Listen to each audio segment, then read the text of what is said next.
அது மட்டும் நடந்தா திமுக கூட்டணி நிச்சயம் உடையும். இப்போதே தூதுவிடும் கூட்டணி கட்சிகள். தமிழகத்தில் சட்டமன்ற பொதுத் தேர்தலுக்கு இன்னும் சரியாக 14 மாதங்களே உள்ள நிலையில் 200 தொகுதிகளை வெல்வோம் என்ற திமுகவிற்கு அதன் கூட்டணி கட்சிகளே பல்வேறு விதத்தில் அழுத்தங்களை கொடுக்க தொடங்கியுள்ளன.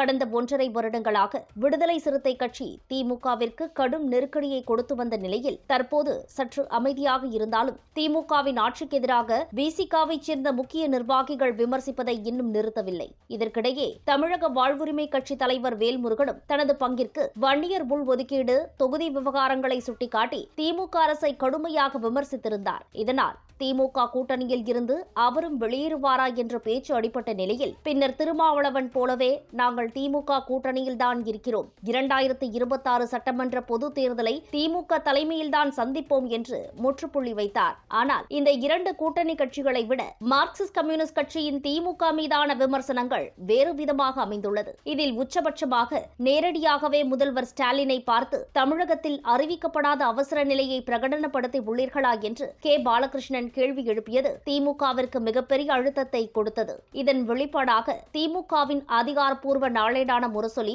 எங்களுடைய வெளிச்சத்தில்தான் நீங்கள் இருக்கிறீர்கள் என்பதை மறந்துவிட வேண்டாம் என்பது போல ஒரு அறிக்கையை வெளியிட்டிருந்தது. இதற்கும் மார்க்சிஸ்ட் கம்யூனிஸ்ட் கட்சி பதிலடி கொடுத்துள்ளது. இருப்பினும் திமுக கூட்டணியில்தான் தொடர்வோம் என்று கட்சியின் புதிய மாநில செயலாளராக பொறுப்பேற்றுள்ள பே. சண்முகம் தெரிவித்திருந்தார். இந்த நிலையில் திமுக தனது தேர்தல் வாக்குறுதிகளை நிறைவேற்ற வேண்டும் என்றும் சொத்து வரி உயர்வு, மின் கட்டண உயர்வால் ஏழை மற்றும் நடுத்தர மக்கள் பெரிதும் பாதிப்படைந்துள்ளதாக திமுக அரசு மீது எதிர்க்கட்சிகள் வைக்கக்கூடிய விமர்சனத்தை நேரடியாகவே முன்வைத்து அறிக்கை ஒன்றை கருத்து என்ற வடிவத்தில் வெளியிட்டுள்ளது. இப்படி தொடர்ந்து திமுகவின் கூட்டணி கட்சிகள் சொல்லவும் முடியாமல் மெல்லவும் முடியாமல் தவித்து வருவதை கவனித்து வரும் மூத்த பத்திரிகையாளர்கள், அரசியல் விமர்சகர்கள் பல்வேறு கருத்துக்களை தெரிவிக்க தொடங்கியுள்ளனர். அதில் தமிழகத்தில் தற்போது திமுகவுக்கு எதிரான மக்கள் அலை உள்ளதாக எதிர்க்கட்சிகள் குற்றம் சாட்டி வரும் நிலையில் இதனை உணர்ந்த திமுகவின் கூட்டணி கட்சிகள் எங்கு நமக்கான வெற்றி வாய்ப்பு இல்லாமல் போய்விடுமோ என்ற அச்சத்தில் இப்போதே கேள்வி கேட்க தொடங்கியிருப்பதாக அரசியல் விமர்சகர்கள் தங்களின் கருத்துக்களை தெரிவித்து வருகின்றனர்.